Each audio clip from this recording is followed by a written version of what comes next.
मित्रांनो, लग्नाची बेडी या मालिकेच्या पहिल्या एपिसोडच्या पहिल्या भागामध्ये आपण पाहूयात सिंधू आणि ऋतुराज हे दोघेही घरी आलेले असतात. तर घरातील सर्वजण आता रडत असतात. तेव्हा ऋतुराज आणि सिंधू विचारत असतात, आम्हाला लवकरात लवकर घरी का बोलवून घेतलं. पण आता कुणीही काही सांगायला तयार नसतं. सिंधूच्या मनाची आता धाकधूक वाढते की नक्की काय झालं असेल, म्हणून ती आता विचारात पडते. तेव्हा आता ऋतुराज देखील विचारतो, अगं ऋतुजा, बोल पटकन, काय झालं नक्की. तेव्हा रेश्मा विचारते, बाबा अहो तुम्ही ऋषभ त्याचबरोबर रत्नाकर काकांना कळवलंत का. तेव्हा तो म्हणतो, ते दोघेही बाहेर गेले आहेत कामानिमित्त, पण नक्की झालंय काय. पुढे आता त्या दोघांना आत्ताच पेढीच्या कामासाठी बाहेर जायचं होतं का, असं राजश्री विचारते. तेव्हा रुक्मिणी म्हणते, अगं राजश्री, आता सिंधू आली आहे ना, सगळं करेल ती व्यवस्थित, आणि आपण सर्वजण सुद्धा तिच्या मदतीला आहोतच. आणि तसं हे रत्नाकर आणि ऋषभ हे दोघेही मेसेज पाहतील तेव्हा आपल्याला नक्कीच कॉल करतील. आज सिंधूला आता काळजी वाटू लागते, नक्की काय झालं असेल, म्हणूनच ती विचारते, काय झालंय काकू. अगं रेश्मा, बोल ना पटकन, काय झालंय, कोणी मला सांगणार आहे का. तेव्हा ऋतुजा आता सांगू लागते, मी सांगते बाळा, असं म्हणून ती आता सांगते, तेव्हा तू कॅम्पसाठी मुलांना घेऊन गेली होती तेव्हा राणी इथे आली होती.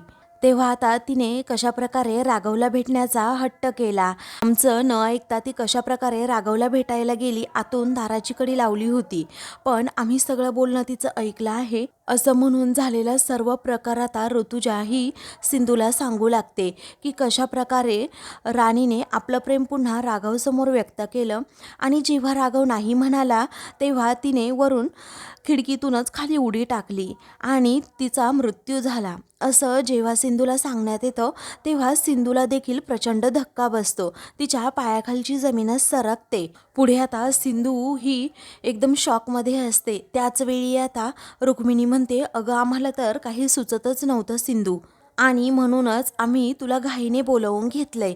तेव्हा सिंधू आता फक्त राघवकडे पाहतच राहते. तेव्हा राघवला जवळ घेऊन आता सिंधू ही खूप रडत असते आणि म्हणते की राघव, हे पहा, तुम्ही अजिबात टेन्शन घेऊ नका आणि काळजीही करू नका, मी आहे तुमच्या बरोबर. तेव्हा राघव आता एकदम शांतपणे म्हणतो, सिंधू अगं मी काहीच केलेलं नाही आहे. सिंधू म्हणते, तुम्ही सांगायची गरज नाही, मला माहीत आहे राघव, तुम्ही काहीच केलं नसणार. त्यानंतर एक्सप्लेनेशन देण्याची गरज नाही, आम्ही सोबत आहोत तुमच्या, तुम्ही काळजी करू नका, असं म्हणून सिंधू आता राघवला म्हणते, चला. तेव्हा तुम्ही दोघी कुठे निघाला आहात आता, असं राजश्री विचारते. तेव्हा विभावरी काकूला भेटायला, असं आता सिंधू ही सर्वांना सांगते. तर आता राघवला धक्काच बसतो की आता तिकडे गेल्यानंतर विभावरी काय गोंधळ घालेल, त्या एकट्या पडल्या असतील, म्हणून त्यांना आपण भेटायला जाऊयात, असं सिंधू आता म्हणते. तेव्हा आता राघव तिच्याकडे पाहतच राहतो. तेवढ्यातच मुर्दाबाद मुर्दाबाद, राघव रत्नपारखी मुर्दाबाद, अशा घोषणा देत काही बायका आता तेथे येतात आणि राघवचा निषेध करतात.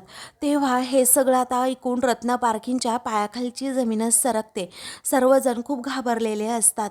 तेव्हा विभावरी सुद्धा त्यामध्ये असते. ती पुढे असते, ती म्हणते, झालीच पाहिजे, झालीच पाहिजे, मधुराणीच्या खुन्याला शिक्षाही झालीच पाहिजे, अशा घोषणा देत ते रत्नपारखींच्या घराजवळ पार येतात. आता सिंधू आणि घरातील सर्वजण बाहेर जातात. सिंधू विचारते, काकू हे तुम्ही काय करताय. अहो हे पहा, मी तुमचं दुःख समजू शकते, कारण मधूच्या बाबतीत जे काही झालं ते अत्यंत वाईट होतं, मला कळतंय तुम्हाला खूप दुःख झालंय. तेव्हा विभावरी आता रागातच म्हणते, ए सिंधू, तुझी ही नाटकं अगोदर बंद कर हा. तुम्हा सर्वांचे हात माझ्या राणीच्या रक्ताने माखलेले आहेत. या राघवमुळे आज माझी राणी मला कायमची सोडून गेली आहे. तेव्हा सर्वांनाच अजून धक्का बसतो की ही राणीच्या मृत्यूस डायरेक्ट राघवला जबाबदार धरत आहे. म्हणूनच राजश्री म्हणते, नाही हो, आमच्या राघवने काहीही केलेलं नाही आहे, तो एकदम निर्दोष आहे. तेव्हा आता ज्या मोर्चा घेऊन बायका आलेल्या असतात ना, त्या म्हणतात, हे सगळं खोटं आहे, अहो तुमच्या मुलाने मधुराणीला खिडकीबाहेर ढकललं. तेव्हा राघव म्हणतो, हे खरं नाहीये, मी अजिबात तिला ढकललेलं नाहीये, तिने स्वतःहून उडी मारली. त्यावेळी विभावरी म्हणते, खोटं बोलतोस तू राघव. अरे तिने स्वतःहून उडी मारलीच नाही, असं करायला तूच तिला भाग पाडलंस. अरे तू खुनी आहेस खुनी, असं म्हणून आता विभावरी राघववर नको ते आरोप करत असते. अरे IPS ऑफिसर असून तू असा कसा वागू शकतोस? माझ्या राणीच्या जीवावर उठलास. न्यायाचे रक्षक असून तू स्वतःच भक्षक झालास. तर आमच्यासारख्या सामान्य माणसाने कुणाकडे न्याय मागायचा? त्यातीलच एक काकू म्हणते, आपण ना मॅडम ह्याची तक्रारच करूयात. मग याला कशी शिक्षा मिळत नाही ना ते सुद्धा आपण पाहू. अरे मिळालाच पाहिजे, मिळालाच पाहिजे, मधुराणीला न्याय मिळालाच पाहिजे म्हणून त्या पुन्हा घोषणा देत असतात. त्यानंतर आता त्याच काकू म्हणू लागतात की विभावरी काकू तुम्ही काळजी करू नका, आपल्या मधुराणीला न्याय हा मिळालाच पाहिजे. यांच्यासारखे जे काही गुन्हेगार असतात ना ते असे मोकाटपणे फिरतात आणि मग आपल्या माणसांना असा न्याय मिळत नाही. परंतु आता आपल्याला न्याय मिळालाच पाहिजे आणि हे मोकाट फिरणारे जे गुन्हेगार आहेत ना त्यांना शिक्षा झालीच पाहिजे. तेव्हा आता पुन्हा त्या सारख्या मुर्दाबाद मुर्दाबाद, राघव रत्नापार की मुर्दा असं मोठ्याने बोलू लागतात. तेव्हा सिंधू त्यांच्यासमोर हात जोडत म्हणते, जोपर्यंत राघव हा दोषी आहे हे सिद्ध होत नाही तोपर्यंत तुम्ही त्यांना असं दोषी ठरवू शकत नाहीये. त्यामुळे मी प्लीज विनंती करते तुम्ही आता जा. मग आता तो तुझा नवरा आहे म्हटल्यावर तू अशीच बोलणार ना? तिला बायका म्हणू लागतात. तेव्हा रुक्मिणी म्हणते, आमचा राघव नक्की कोण लागतो ना हे महत्त्वाचं नाहीये. प्रश्न असा आहे ना, म्हणजे आमचा राघव एक इनामदार, त्याचबरोबर अगदी स्वतःच्या कामाशी प्रामाणिक असणारा एक IPS पोलीस ऑफिसर आहे. तेव्हा तुमचा लेख कितीही पोलीस ऑफिसर असू द्या, तो नराधम आहे नराधम, असं विभावरी आता आरोप करू लागते. तेव्हा सिंधू म्हणते, काकू तुम्ही हे काय बोलताय? तुम्हाला तरी कळतं का? अहो राघवने तुमच्या मुलीसाठी म्हणजे मधूसाठी काय काय केलं हे तुम्ही लगेच विसरलात का? आणि फक्त मधूसाठी नाही तर स्त्रियांच्या सुरक्षिततेसाठी राघवने काय काय केलं हे सुद्धा तुम्हाला माहिती आहे. तेव्हा राजश्री आता राघवची बाजू मांडत म्हणते, विभावरीताई राघव एका मुलीचा बाप आहे अहो. एक बाप दुसऱ्या कुणाच्या मुलीसोबत असं वागूच शकत नाही. त्याच वेळी आता त्या बायका म्हणू लागतात, तुमचा मुलगा एक बाप आहे असं तुम्ही म्हणताय, मग जेव्हा मधुराणी ही जीव देत होती खिडकीतून उडी मारून तेव्हा त्याने अडवलं का नाही? हे ऐकतात सर्वांना मोठा धक्काच बसतो की ह्या अशा उलटसुलट का प्रश्न विचारत आहेत. तेव्हा कुणी काहीही बोलत नाही. त्यामुळे आता लगेच त्या काकू म्हणू लागतात, मी सांगते ना तुम्ही अडवलं का नाही म्हणून, कारण तुम्हा सर्वांचा राणीवर खूप राग होता बरोबर ना? तेव्हा ऋतुजा म्हणते, नाही नाही हे अजिबात खरं नाही आहे. मग आता तुम्ही अजिबात मला काही सांगू नका, कारण विभावरी ताईंनी आम्हाला सगळं सांगितलंय, असं आता त्या काकू म्हणू लागतात. तुम्ही मधुराणीला घराबाहेर काढलं होतं, त्यामुळे आमची दिशाभूल करण्याचा प्रयत्नसुद्धा तुम्ही करू नका, असं म्हणून त्या पुन्हा घोषणा देऊ लागतात. मुर्दाबाद मुर्दाबाद, राघव रत्नापार की मुर्दाबाद. तेव्हा आता राघवच्या तोंडाला काळं फासण्यासाठी एक बाई पुढे येते, तर सिंधू तिच्या हातात असणारी बॉटलच आता फेकून देते. मग आता सर्वजण तिच्याकडे पाहू लागतात. सिंधूने राघवला सेफ केलेलं असतं. त्यावेळी आता घरातील सर्वांना खूप राग येतो. मग आता सिंधू म्हणते, हे काय करताय तुम्ही? मी सांगितलंय ना तुम्हाला किती वेळा राघव निर्दोष आहे म्हणून. तेव्हा पुन्हा मुर्दाबाद मुर्दाबाद, राघव रत्नापार की मुर्दाबाद, सर्वजण पुन्हा बोलू लागतात. त्यानंतर सिंधू आता रागातच म्हणते, तुम्हाला माहीत नाही ना रत्नापारखी कसे आहेत, परंतु तुम्ही शेजाऱ्या पाजाऱ्यांना विचारा की आम्ही कसे आहोत, मग ते सांगतील सर्वजण. तेव्हा तुम्ही कशी माणसं आहात आणि काय करतात ना ते मला तर चांगल्या प्रकारे माहीत आहे, असं रागातच आता विभावरी म्हणते. पुढे आता त्या बायका म्हणू लागतात, विभावरी ताई तुम्ही बोलत बसू नका, या राघवला आत्ताच्या आत्ता आपण ताब्यात घेऊ आणि आपल्या मधूला आत्ताच्या आत्ता न्याय मिळवून सुद्धा देऊ, असं म्हणून आता त्या बायका राघवला पकडायला आतमध्ये चाललेल्या असतात. तेव्हा आता सिंधू, राजश्री, रुक्मिणी या सगळ्याजणी मिळून त्या बायकांना मागे ढकलून देतात. सिंधू रागातच विचारते, काय चाललंय काय तुमचं, असं म्हणून ती आता पदरच खोचते आणि म्हणते, आता मी बघतेच राघवला कोण हात लावतंय ते. इतका वेळ मी सभ्यपणे तुमचं सर्व बोलणं ऐकून घेतलं, आता मी तुम्हाला तुमच्याच भाषेत उत्तर देणार. बोला आता तुमचं काय म्हणणं आहे, असं रागातच ती आता विचारते. तेव्हा राघव सुद्धा म्हणतो, हे पहा तुम्ही सगळ्या अगोदर जणी शांत व्हा आणि उगीच कायदा हातात घेण्याचा सुद्धा प्रयत्न करू नका. आणि राहिला प्रश्न मधूचा, तर तिच्या बाबतीत जे काही घडलं ना ते खरंच खूप वाईट आहे. सगळं काही अचानक घडलंय, पण मी स्वतः तुम्हाला सांगतोय मधूच्या बाबतीत नक्की काय घडलं ना हे स्वतः मला माहीत नाहीये. नाहीतर मी स्वतः तिला हे करूच दिलं नसतं, मी नक्कीच तिला थांबवलं असतं. तेव्हा आता सिंधू म्हणते, ऐकलं ना तुम्ही, आता ऐकलं ना, मग आता शांत बसा, राघववर उगीच आरोप करू नका. तेव्हा तू त्याची बायको आहेस म्हटल्यावर तू त्याचीच बाजू घेणार ना, असं विभावरी म्हणते. तेव्हा सिंधू रागातच म्हणते, मी त्याची बायको आहे म्हणून बाजू घेत नाही, तर मी एका सत्याची बाजू घेतीये. तेव्हा तुझा नवरा खुनी आहे आणि त्याला फाशीची शिक्षा होणारच, असं जेव्हा विभावरी म्हणते तेव्हा खरं तर सिंधूच्या तळपायाची आग मस्तकात जाते. आणि मग ती रेश्माला म्हणते की रेश्मा, अगं फोन आण गं पटकन, मी डायरेक्ट आता कमिशनर साहेबांनाच कॉल करते. असं म्हणून ती आता राघवच्या पाठीमागे अगदी खंबीरपणे उभी राहत खूप चवताळते. तेव्हा विभावरी रागातच आता घरातील सगळ्यांकडे पाहते आणि मुर्दाबाद मुर्दाबाद, राघव रत्नपारखी मुर्दाबाद अशा पुन्हा घोषणा देत देतच ते आता तेथून जातात. आणि या सगळ्याचं राघवला आणि त्याच्या घरच्यांना खूप त्रास होत असतो आणि खूप टेन्शन आलेलं असतं. तर आता दुसरीकडे आता राघव हा रूममध्ये जातो आणि कमिशनर साहेबांना कॉल करून या घटनेविषयी सर्व माहिती देतो. कशा प्रकारे माझ्यावर आरोप होत आहेत, पण मी हे काहीही केलेलं नाही आहे, असं म्हणून तो आता कमिशनर साहेबांना स्वतःची बाजू सांगत असतो. त्याचवेळी आता कमिशनर साहेब म्हणतात, राघव, मला माहीत आहे रे, तू काही केलेलं नाही आहे. राघव म्हणतो, अनफॉर्च्युनेटली माझ्याकडे एकही पुरावा नाही आहे. आपण एवढी वर्षे एकत्र काम करतो, पुरावा तर लागणारच ना. तेव्हा आता करू आपण काहीतरी, असं कमिशनर साहेब म्हणतात. आणि पुराव्यांची काळजी करू नकोस, पुरावासुद्धा नक्कीच मिळणार, असं ते आता राघवला धीर देत म्हणतात. मी सुद्धा या केसमध्ये आता लक्ष घालतो आणि एक चांगले वकील आहे माझ्या कॉन्टॅक्टमध्ये, त्यांना भेटूयात, तू काळजी करू नको. तेव्हा आता सिंधू राघवला समजावते, तुम्ही नका काळजी करू, सत्याचा मार्ग हा नेहमी खडतर असतो आणि असत्याची बाजू ही कुमकुवत असते. त्यामुळे तुम्ही अजिबात काळजी करू नका, सगळं काही ठीक होईल आणि सत्याचाच विजय होईल. तर आता दुसरीकडे विभावरी ही आता सिंधूचा फोटो ही त्या मामासमोर ठेवते आणि म्हणते की आपल्या राणीच्या आयुष्यात आज जे काही झालं आहे ना ते फक्त या सिंधूमुळे झालं आहे. कारण त्या सिंधूमुळेच राणीच्या आयुष्याची पूर्णपणे वाट लागली आणि राघवने सुद्धा या सिंधूमुळेच आपल्या राणीला झिडकारलं.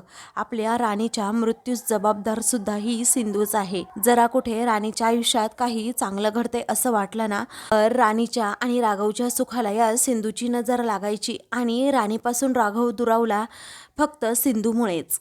राया हे राणीला एकटे सोडून गेले आणि आपली राणी कायमची एकटी पडली. तेव्हा ते मामा म्हणू लागतात, बाकीच्यांचं काय. मग आता विभावरी म्हणते, बाकीच्यांना राणीने एकदम परफेक्ट हँडल केलं होतं, पण ही सिंधूमध्ये आली आणि सगळं काही बिघडून गेलं. ही सिंधू राणीच्या बाबतीत सर्वांच्या मनात विष कालवत होती आणि आज रत्नपारखी कुटुंब एकत्र आहे ना ते फक्त या सिंधूमुळेच. ती खूप मोठा आधार आहे त्यांचा. आता या रत्नपारखींच्या मुळावरच घाव घालायचा आहे आणि मग तरच सगळं काही संपून जाईल. अरे दादा, ही जर असेल ना तर आपण राघवला हात सुद्धा लावू शकत नाही, त्यामुळे अगोदर हिचं काही करत तरी कर दादा, असं म्हणून विभावरी आता मामाला सगळ्या काही गोष्टी रत्नपारखींबद्दल सांगू लागते. तेव्हा मामा आता तो फोटो हातात घेतो. तेव्हा आता हातात फोटो घेतल्यानंतर तिच्याकडे तो पाहतच राहतो आणि म्हणतो, हिच्यासारख्या 56 बायकांना आपण सुतासारखं सरळ केलं आहे. आता हिची दहशत मी संपवणारच. हा श्रीकांत धर्माधिकारी. तो आता तो फोटो जाळून टाकतो आणि मग विभावरी आणि त्याचबरोबर तो श्रीकांत दोघेही एकमेकांकडे पाहून हसतात. कारण आता सिंधूचा नायनाट होणार या विचाराने दोघांनाही आनंद झालेला असतो. त्याचवेळी आता सिंधूच्या फोटोची जी राख असते ती राख आता दुधाच्या ग्लासमध्ये टाकून श्रीकांत हा ते दूधच पिऊन टाकतो. त्यानंतर विभावरी म्हणते की तू जरा जपून काम कर, कारण तू 56 मुलींना सुतासारखं सरळ केलं असेल, परंतु ही 57वी आहे ना ती जरा डेंजर आहे आणि जाम बेडकी आहे. त्याचवेळी आता माझ्यापेक्षा जास्त डेंजर आहे का, असं आता श्रीकांत विचारतो. आजपर्यंत तुला माझं ट्रॅक रेकॉर्ड माहीत आहे, मी आजपर्यंत एकही केस हरलेलो नाही आहे. तेव्हा विभावरी म्हणते, मला माहीत आहे दादा, फक्त मी तुला सावध करत होते. मग आता श्रीकांत म्हणतो की तू काळजी करू नकोस विभावरी, मी आहे. आपल्या मधूला न्याय मिळवून देणारच. तिला जे काही करायचं ना ते करू दे. तिच्या प्रत्येक वारावर असा प्रतिवार करेन ना की ती शस्त्र टाकून पळाली पाहिजे. तेव्हा राघवला कशा प्रकारे अडकवायचं आणि सिंधूची कशी बोलती बंद करायची याचा प्लॅन दोघेही करू लागतात. इकडे आता सिंधू आणि राघवला काही सुचत नसतं. तेव्हा सिंधू म्हणते, राघव हे पहा, त्या विभावरी काकू कशा अडकवतील ना अजून हे आपल्याला माहीत नाही, पण नक्की त्याविषयी आपल्याला समजलं पाहिजे. आपल्याला तशी पूर्वतयारीसुद्धा करावी लागेल. तेव्हा आता राघव म्हणतो, बघू आपण काय करतायत. त्या पोलीस कंप्लेंट तर नक्कीच करणार. तेव्हा त्यांना पोलीस कंप्लेंट करायची असेल तर करू दे, परंतु राघव मी तुम्हाला अजिबात अरेस्ट होऊ देणार नाही आहे. तुम्ही एक काम करा, तुम्हाला कमिशनर साहेबांनी जे ॲडव्होकेट्सचा नंबर दिला होता ना त्यांना तुम्ही कॉल करा आणि अँटिसिपेटरी तुम्ही बेलसुद्धा तयार ठेवायला सांगा. तेव्हा आता कमिशनर साहेबांनी ॲडव्होकेट सरांचा नंबर दिल्यानंतर मी त्यांना विचारलं याचं. व्हा अँटिसिपेटरी बेलची अजिबात गरज नाही असं आता राघव म्हणतो. सिंधू म्हणते, अशी कशी गरज नाही आहे? अहो गरज आहे, कारण विभावरी काकूंना तुम्ही व्यवस्थित ओळखता. मला अगोदर तुमचा फोन द्या असं म्हणून ती ॲडव्होकेटला कॉल करते. तेव्हा आता इकडे ॲडव्होकेट कॉल रिसीव्ह करतात. मग आता सिंधू आपली ओळख सांगते, मी राघव रत्नपारखींची बायको सिंधू रत्नपारखी बोलतीये. तेव्हा राघव रत्नपारखी यांच्यासाठी अँटिसिपेटरी बेल तयार करायची होती असं आता सिंधू म्हणते. तेव्हा वकील म्हणतात, मला कमिशनर साहेबांनी सर्व केस समजवली आहे, मी अँटिसिपेटरी बेल नक्कीच तयार करून ठेवतोय. तेव्हा सिंधू आता ओके थँक्यू असं म्हणते आणि फोन ठेवते. तेव्हा वकील साहेब काही बोललेत का असं आता राघव विचारतो. सिंधू म्हणते, नाही हो, पण राघव तुम्हाला एक सांगू का, मला ना अशी रुखरुख लागतीये, काहीतरी गोष्ट सापडत नसते तेव्हा मनाला कशी रुखरुख लागते, सेम तशीच आणि तसंच काहीसं वाटतंय. तेव्हा राघव आता सिंधूच्या हातातील मोबाईल तिथे बेडवर ठेवतो आणि तिचे हात हातात घेतो आणि म्हणतो, अजिबात इतका विचार करू नकोस तू, आणि मी माझ्या मनात काय सुरू आहे ना ते तुला सांगतोय असं म्हणून तो म्हणतो की I am proud of you. मगाशी तू जेव्हा आलीस आणि मला आधार दिलास तेव्हा खरंच मला खूप छान वाटलं, आणि आजपर्यंत सतत तू माझी बाजू घेतली आहेस आणि मला पूर्णपणे पाठिंबासुद्धा दिला आहेस, आणि आजपर्यंत तू माझ्यासाठी इतकं काही केलं आहेस ना सिंधू, ते मी शब्दात सुद्धा व्यक्त करू शकत नाही, सांगू शकत नाही, आणि त्यासाठी तुला थँक्यूसुद्धा कसं म्हणू ना हे कळत नाही आहे. तेव्हा सिंधू राघवकडे पाहतच राहते आणि मग त्याला म्हणते, थँक्यू? अहो नवरा बायकोच्या नात्यामध्ये कधी औपचारिकता आणतात का राघव? अहो माझं तुमच्यावर खरंच खूप प्रेम आहे राघव. मला माझ्या शेवटच्या श्वासापर्यंत अगदी तुमच्याबरोबरच राहायचं आहे, आणि मी जे काही करतीये ना ते फक्त आपल्या दोघांसाठी करतीये असं म्हणून दोघेही एकमेकांकडे खूप वेळ पाहत राहतात. तेव्हा सिंधू ही खंबीरपणे अगदी आपल्या पाठीमागे उभी राहिली आहे. हे पाहताच आता राघव खूप खुश होतो. त्यानंतर घरातील सर्वजण आता बसलेले असतात. तेव्हा आता सिंधू म्हणते की मी घरी नव्हते तर मग आपल्या फॅमिली डॉक्टरांना फोन करायचा ना. त्यावेळी आता रेश्मा म्हणते, मीच त्यांना फोन करणार होते पण त्या अगोदरच डॉक्टर घरी आले, कशी काय बरं, कळतच नाही. तेव्हा सिंधू म्हणते, तू फोन केलाच नव्हता त्या अगोदर डॉक्टर आले का? तेव्हा आता रेश्मा म्हणते, तेच तर ना ग सिंधू, मी तुला तेच सांगतेय. अगं आम्हालाही या गोष्टीचं जरा आश्चर्यच वाटले. पुढे आता सर्वजण त्याच गोष्टीचा विचार करत असतात. तेव्हा रेश्मा म्हणते, आणि गोष्टी एकापाठोपाठ एक घडत गेल्या आणि आम्हाला तर काही कळालंच नाही. ॲम्ब्युलन्सला कुणी कॉल केला असं सिंधू विचारते. मग आता रेश्मा म्हणते, अगं डॉक्टरांना कॉल करायचं सुचलं नाही तर ॲम्ब्युलन्सला कॉल तरी कुठून करणार असं आता ती सांगत असते. तेव्हा सिंधूला आणि राघवला प्रचंड धक्का बसतो. नक्कीच काहीतरी गडबड असल्याचं त्यांना समजतं. पुढे आता सिंधू म्हणते, म्हणजे आपल्या घरातील कोणीच डॉक्टरांना कॉल केला नाही, ॲम्ब्युलन्सला सुद्धा फोन केला नाही, मग त्यांना फोन कुणीतरी केला असेल, ते इतक्या लवकर इकडे आलेच कसे असतील हा प्रश्न आता सिंधू आणि राघवच्या मनात सारखा सारखा येत असतो. तेव्हा घरातील सर्वजण सुद्धा काळजीत पडतात. नक्की काय झालं असेल, तेव्हा नक्की तो कॉल कुणी केला असेल. नंतर रेश्मा म्हणते, अगं राणी वहिनीचा जेव्हा आवाज आला ना तेव्हा मी बाहेर पळत चाललो होतो, आणि मग तेथे गेल्यानंतर समोर पाहिलं तर राणी वहिनी जमिनीवर पडलेल्या होत्या. तेव्हा राघव भाऊजींनी मला सांगितलं डॉक्टरांना फोन करायला, पण त्या अगोदरच डॉक्टर आणि त्याचबरोबर ॲम्ब्युलन्ससुद्धा आली होती. पुढे आता ऋतुजा म्हणते डॉक्टर आले, राणीला चेक केलं, जिवंत नाही असं घोषित केलं त्यांनी लगेच. मग आम्ही सर्वजण खूप टेन्शनमध्ये आलो असं ऋतुजा म्हणते. तेव्हा आता रुक्मिणीसुद्धा त्या गोष्टीचा खूप विचार करत असते. तिला समजतं काहीतरी गडबड असणार आहे. मग आता सिंधूसुद्धा विचार करत असते की नक्कीच काहीतरी गडबड आहे, कारण तर मधूने उडी टाकली. त्याचबरोबर मधूने उडी टाकल्यानंतर घरातील कोणीही डॉक्टरांना कॉलसुद्धा केला नव्हता.